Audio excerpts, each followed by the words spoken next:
This is Oliver Zark for Stanton Today. We've made it out to the Caplan Industrial Platform to cover the Caplan Stadium Cup, hosted by XGR Racing. There will be 2 races today. First, a ground race around the platform, and then an aerial race that will take pilots in between skyscrapers and cargo platforms. But first, let us witness a death-defying ground race on the Caplan platform here in Horston. Hopefully, we'll get to talk to some of the drivers afterwards if they survive.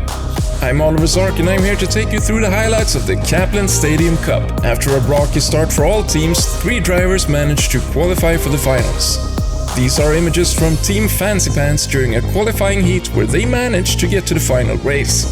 During the race, a few teams fell off course, but landed safely on lower platforms to be picked up by rescue services.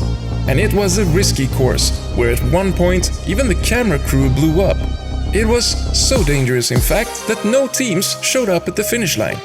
Everyone blew up and there were no winners. An awkward ending to an exciting race. Moving over to the aerial platform. This is a technical course, designed for pilots looking for that extra spicy challenge. Let's see if these pilots can keep their nerves in check.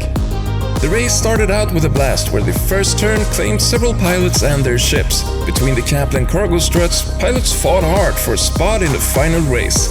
At dawn, the final race began, but the first bend proved too risky for all but 2 pilots.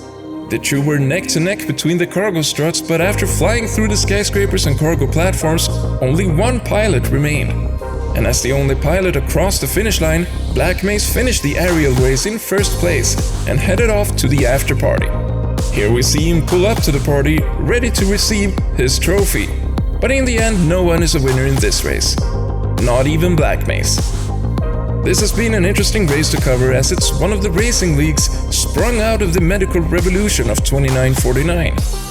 These new pilots are simply not afraid to die, and their benefactors are making sure they can regenerate for as many cycles as possible. For Stanton Today, I'm Oliver Zark.